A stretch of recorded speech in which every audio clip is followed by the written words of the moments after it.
तो मत करो स्क्रॉल इंस्टाग्राम के लिए, अब आगे चैनल मैथ्स करें। तो आज हम लोग एचबीएससी का जो क्वेश्चन पेपर है 2021 का उसका सॉल्यूशन का क्वेश्चन नंबर 16 देखने वाले हैं। तो क्वेश्चन नंबर 16 क्या है देखिए, कह रहा right next 3 terms of an AP.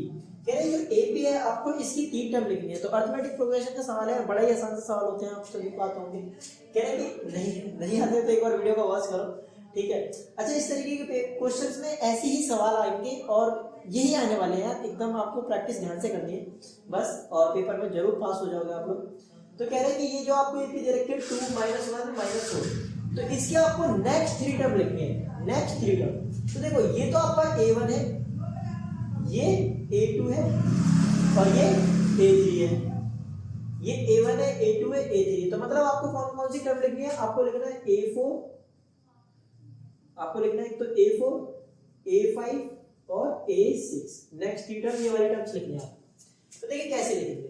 अच्छा, हमें अगर एपी की मान लो चौथी टर्म लिखनी है, तो आपको मैं एक बात क्लियर कर दूं, जैसे चौथी टर्म लिखनी है तो आप क्या लिखेंगे, a1 प्लस 4 में से 1 को माइनस करो, कितना आएगा 3d, ठीक है। a5 लिखना है तो आप क्या लिखेंगे, a1 प्लस 5 में से 1 माइनस करो, कितना आएगा 4d।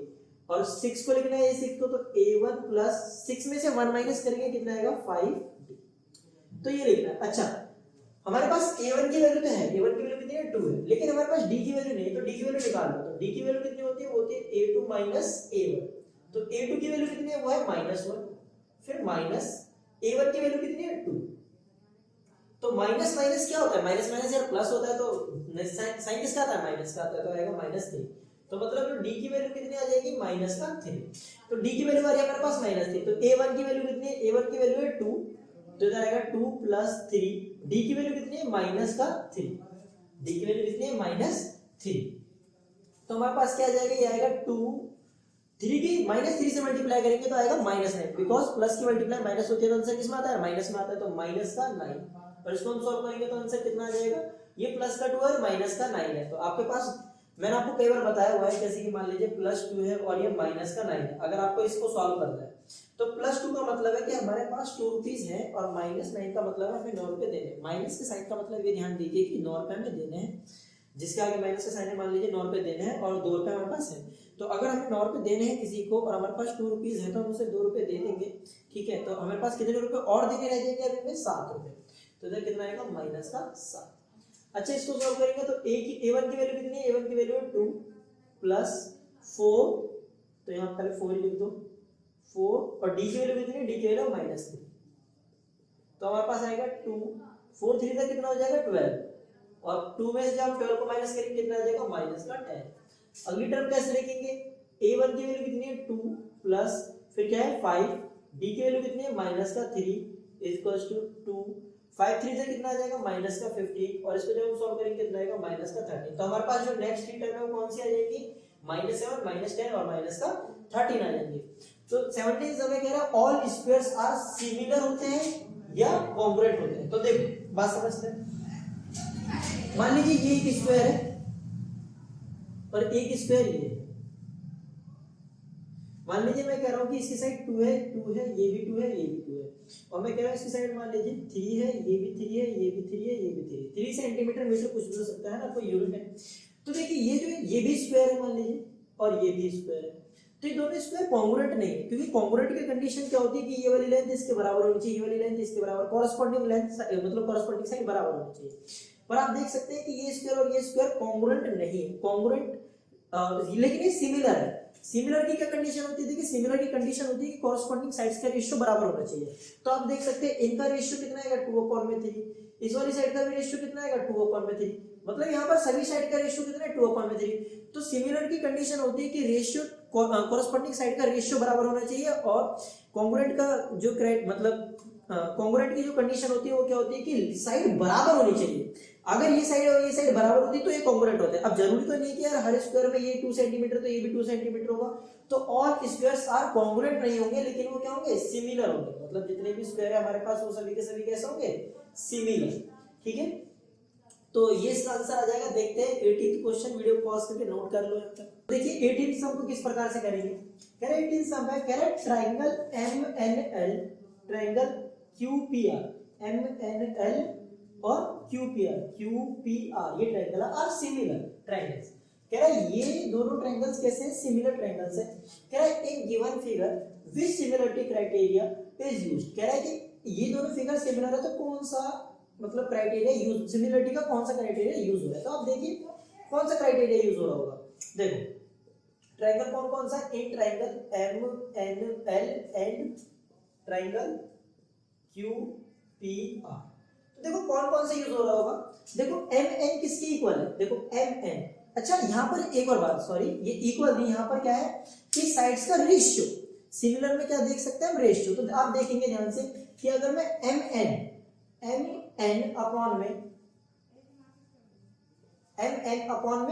P Q, M N upon में पी क्यू लेता हूं तो एम एन की वैल्यू कितनी है, वो है 2.5, एम एन की वैल्यू कितनी है 2.5 और पी क्यू की वैल्यू कितनी है 5।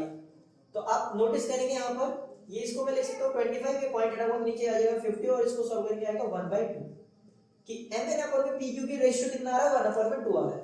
अब आप ऐसे अगला रेशियो, अगली साइड का रेशियो चेक करो, एम एल अपॉन में Q R, M L upon में Q R, M L upon में क्यू आर। तो एम एल की वैल्यू कितनी है 5 है और क्यू आर की वैल्यू कितनी है 10 है। तो इसको जब हम सॉल्व करेंगे कितना आएगा 1/2। तो आप देखेंगे यहाँ पर कि एम एन अपॉन में पी क्यू बराबर आ रहा है एम एल अपॉन में क्यू आर।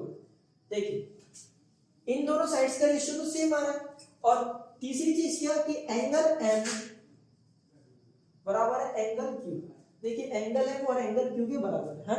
तो एक प्रॉपर्टी होती है कि अगर दो ट्रायंगल है ना और उनमें अगर दो साइड्स का रेशियो सेम है और उन साइड्स के रेशियो मतलब उन साइड्स के बीच में जो एंगल इंक्लूडेड है वो एंगल इक्वल है तो दोनों ट्रायंगल सिमिलर होते हैं। और आपसे पहले ही बोल दिया है कि ये क्या है, ये सिमिलर ट्रायंगल है, पहले ही बोल दिया उसने, तो ये ट्रायंगल सिमिलर है।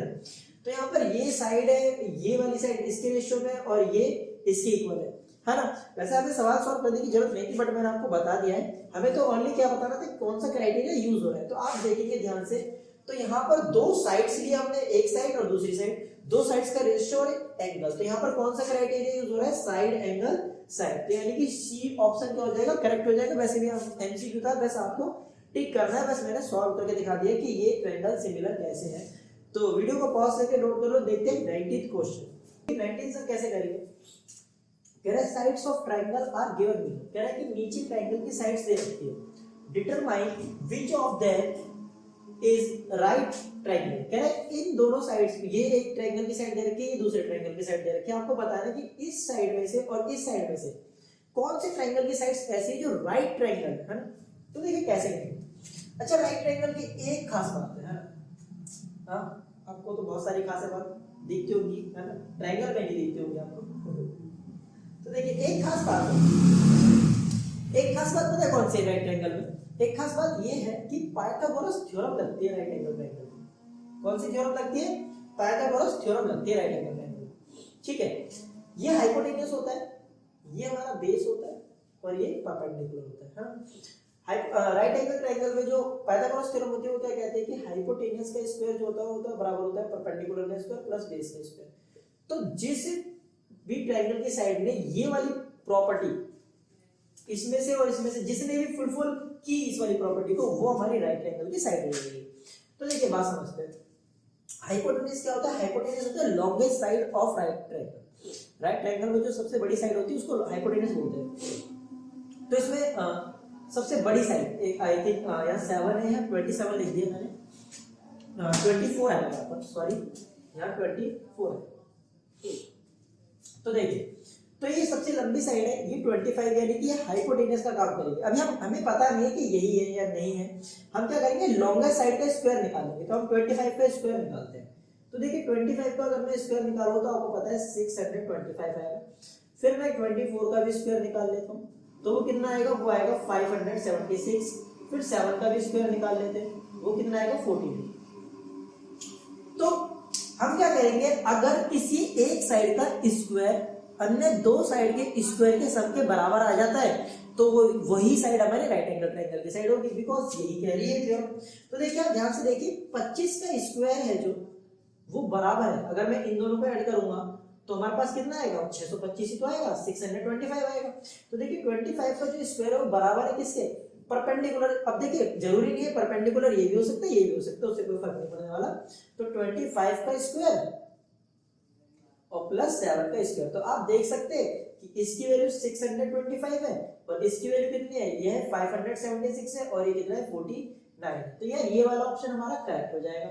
ठीक है, अच्छा आप इसको ऐड करेंगे तो कितना आएगा 625 आएगा। तो देखो ये दोनों इक्वल आ रहे हैं, है ना, तो ये हमारा ऑप्शन करेक्ट हो जाएगा। अच्छा बी पार्ट में क्या है, बी में आप देखेंगे लॉन्गेस्ट साइड क्या है, लॉन्गेस्ट साइड है 8, 8 का स्क्वायर निकालेंगे कितना आ जाएगा 64, दूसरी साइड है 6 का स्क्वायर निकालेंगे क्या आएगा 36 और तीसरी साइड है 3, 3 का स्क्वायर निकालेंगे कितना आएगा 9। तो आप चेक करो कि क्या इन दोनों को ऐड करने से इसके बराबर आ रहा है। तो देखिए जब हम इसको ऐड करेंगे तो कितना आएगा 45, तो 45 64 के बराबर नहीं है। तो ये वाली जो साइड है ये किसी राइट ट्रायंगल की नहीं है, ये वाली साइड राइट ट्रायंगल की है। तो इसका ऑप्शन सही ऑप्शन क्या आ जाएगा 7, मतलब ऑप्शन ए इसका आंसर आ जाएगा। वीडियो पॉज करके नोट कर लो। 20 सबको कैसे करेंगे, कह रहा है if tangent PA and PB from a point P।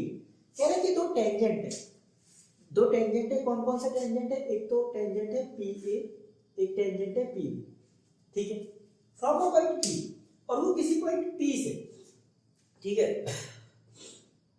From a point P, कह रहा है किसी पॉइंट P से टेंजेंट डाले गए हैं तो PA और PB टू अ सर्कल, किसी सर्कल के ऊपर दो टेंजेंट डाले गए हैं, ठीक है। तो एक सर्कल बनाया ये, अरे कैसे खराब सा हो गया, हाँ देखिए सर्कल बनाते हैं, है ना,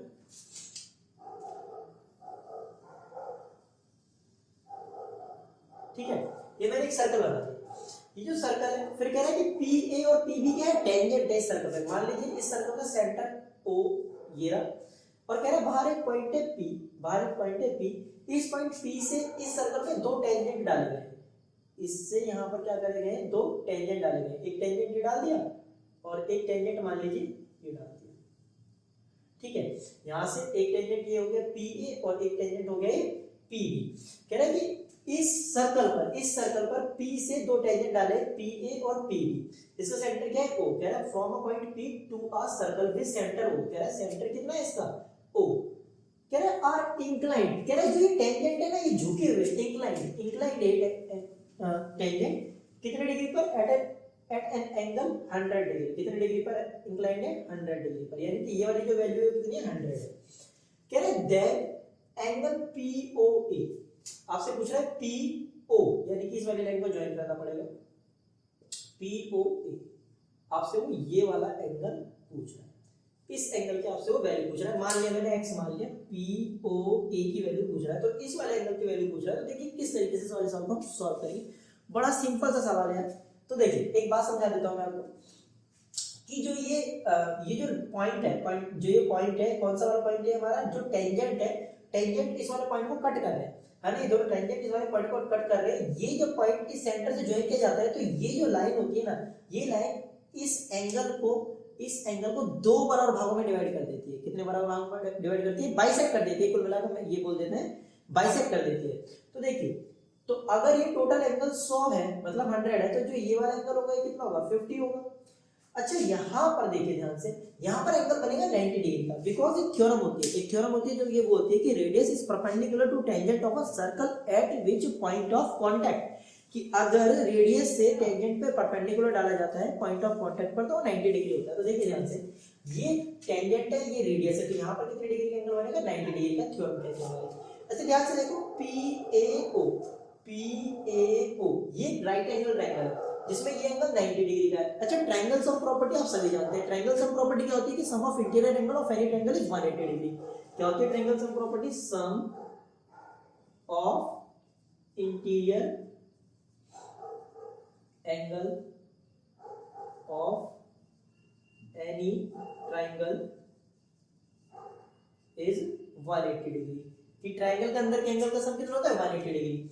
तो इन तीनों एंगल का सम कितना होगा 180। तो देखो ये कितना है, ये हमारा 50 है, ये कितना है 90 है, और हमें किसकी वैल्यू निकालनी है, x की वैल्यू किसके बराबर आएगा 180 के बराबर आएगा।